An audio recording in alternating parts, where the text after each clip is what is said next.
So we're here in the garden. I just watered that garden. It's looking great. Corn and squash. I cut my first squash, zucchini today. It's actually not my first one, but it's the first full grown one. I ate a couple of the little teeny wiener ones, like cut them up and fry them up with some stuff. But anyways, the first full-size zucchini came down today, and I'm gonna eat that tonight at dinner, fry it up with some olive oil. But I have a bunch of cabbage plants in the greenhouse that have been in there forever, and they've way outgrown the pots that they're in, and they need to go into the garden or they need to be thrown out. But I just don't want to throw them out. I've taken care of them for so long and they're ready to pop. So I think I'm gonna harvest this row of potatoes. So I have all these potatoes here, and this row of potatoes here won't be done, but there'll be potatoes here. There'll be new potatoes. When you harvest them, like right now, they'll be like probably half the size that you usually want to harvest these red potatoes at. But they'll be really tender and delicious. But also, when they're only half the size, they don't have a long shelf life on them, because they're basically not big enough to go to grow eyes and sprout. So they don't really have a long life. You know, once they're big enough that they'll have sprouts and stuff, they'll live through a whole winter to make sure they can form those sprouts.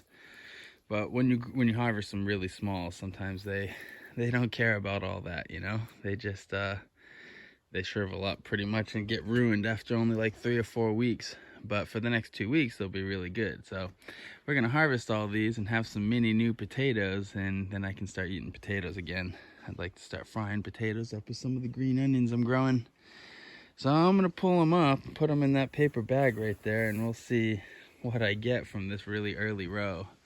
You know, it's not too early because I put my potatoes down a month before everybody else does out here. You know, they've already gone to flower and the flowers have fallen off. Everybody else's fields are just going to flower right now. But I put my potatoes in like about a month before everybody else. So there should be pretty large potatoes in here. So I'll bring you guys back and show you what I get in the bag.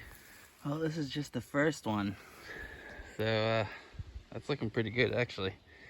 Which means these other potatoes are probably only gonna be like a week and a half, 2 weeks out. So these are almost full-size potatoes. So I'll probably just water this one more time and then I'll harvest these in about a week and a half. But I'm gonna finish doing this row. I'm excited now. Well, there you go, all ready for cabbages. Look at that. That is a pretty nice bag full of potatoes from that one row, and it's only July 10th. So pretty nice, pretty good feeling when you realize you can definitely feed yourself. I definitely can. Like, yeah, my stuff comes down way earlier than everybody else's because I started in the greenhouse, and I put potatoes down early, and if they freeze off, they come back up, and that seems to work pretty good for me. I always get early potatoes.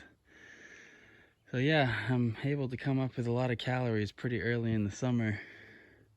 A lot earlier than a lot of other guys around me.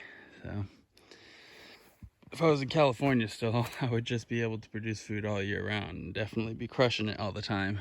But, you know, I was questioning if I was going to be able to do it here in Maine.